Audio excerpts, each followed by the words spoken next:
জামাতকে বিশেষভাবে বলতে চাই, আপনাদের দুই দলের যে কোনো কারণে যদি এই ঐক্যের মধ্যে কোনো ফাটল তৈরি হয়, জাতির কাছে আপনাদের জবাবদিহিতার কাজ করে দাঁড়িয়ে জবাব দিতে হবে, জবাব নিয়ে ছাড়বো আমরা।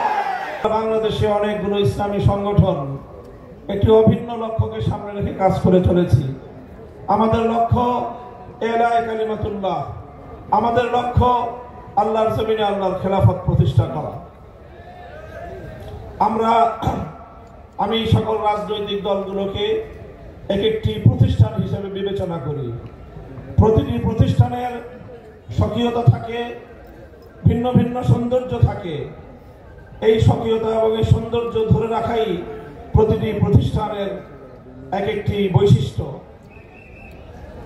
ভিন্ন ভিন্ন প্রতিষ্ঠানের স্বকীয়তা এবং তার ভিন্নতা, তার সৌন্দর্য, এটা কখনোই বিরোধের কারণ হতে পারে না। আমরা ইসলামী সংগঠনগুলো আগামীর বাংলাদেশে একটা দৃষ্টান্ত স্থাপন করতে চাই। আমাদের যে অভিন্ন লক্ষ্য আল্লাহর দ্বীনকে বিজয়ী করা, আল্লাহর জমিনে খেলাফত প্রতিষ্ঠার যে সংগ্রাম, এই সংগ্রামে আমরা ইস্পাত কঠিন একটি ঐক্য গড়ে তুলতে চাই। আমরা নেতৃবৃন্দ ইতিমধ্যেই আমাদের মধ্যকার অতীতের অনেক তিক্ততাকে আমরা পিছনে ফেলে বাংলার বর্তমানে বাস্তবতাকে সামনে রেখে, জাতির চাহিদাকে সামনে রেখে আমরা ঐক্যের ভিত তৈরি করেছি। আমি আজকের এই বিশাল সমাবেশকে লক্ষ্য করে জিজ্ঞাসা করতে চাই, জাতীয় নেতৃবৃন্দ যদি ইসলাম প্রতিষ্ঠার সংগ্রামকে সামনের দিকে অগ্রসর করবার জন্য ঐক্যবদ্ধ কোনো কর্মসূচির ঘোষণা করে টেকনাফ থেকে তেতুলিয়া আপনারা সকল ভেদাভেদ ভুলে গিয়ে কাঁধে কাঁধ মিলিয়ে রাজপথে একসঙ্গে ভূমিকা পালন করার জন্য প্রস্তুত থাকবেন কিনা? আল্লাহ আপনাদেরকে তৌফিক দান করুন। সেই সঙ্গে আমি দ্বিতীয় যে বার্তা দিতে চাই, ইসলামের যে অনন্যতা এবং ইসলামের যে অন্যতম বৈশিষ্ট্য, সেটি হলো ধারাবাহিকভাবে পর্যায়ক্রমিকভাবে দ্বীনকে কায়েম করবার একটি অব্যাহত কর্মসূচিকে গ্রহণ করা। আল্লাহ রাসূল সাল্লাল্লাহু আলাইহি ওয়াসাল্লাম একদিন এই খেলাফত কায়েম করেননি। প্রথমে মদিনা সনদের মাধ্যমে মদিনার একটি সম্মিলিত রাষ্ট্র গঠন করেছেন। পর্যায়ক্রমে রাসূল আকরাম সাল্লাল্লাহু আলাইহি ওয়াসাল্লাম পূর্ণাঙ্গ খেলাফত কায়েমের দিকে তিনি অগ্রসর হয়েছেন। আজকের পৃথিবীর বাস্তবতায় বর্তমান বাংলাদেশে আমাদেরকেও সেই পর্যায়ক্রমিক ধাপগুলো অনুসরণ করতে হবে।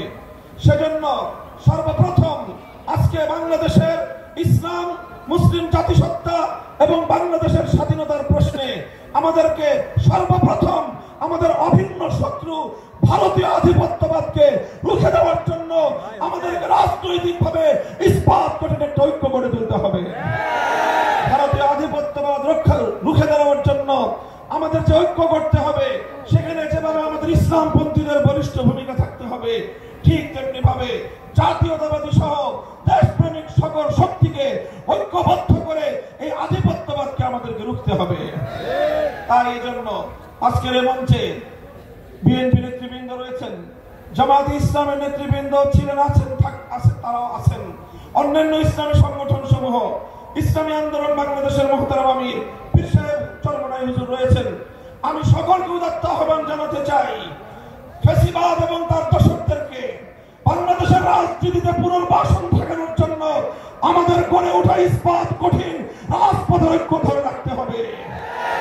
বিএনপি এবং জামাতকে বিশেষভাবে বলতে চাই, আপনাদের দুই দলের যে কোনো কারণে যদি এই ঐক্যের মধ্যে কোনো ফাটল তৈরি হয়, জাতির কাছে আপনাদের জবাবদিহিতার কাজ করে দাঁড়িয়ে জবাব দিতে হবে, জবাব নিয়ে ছাড়বো আমরা।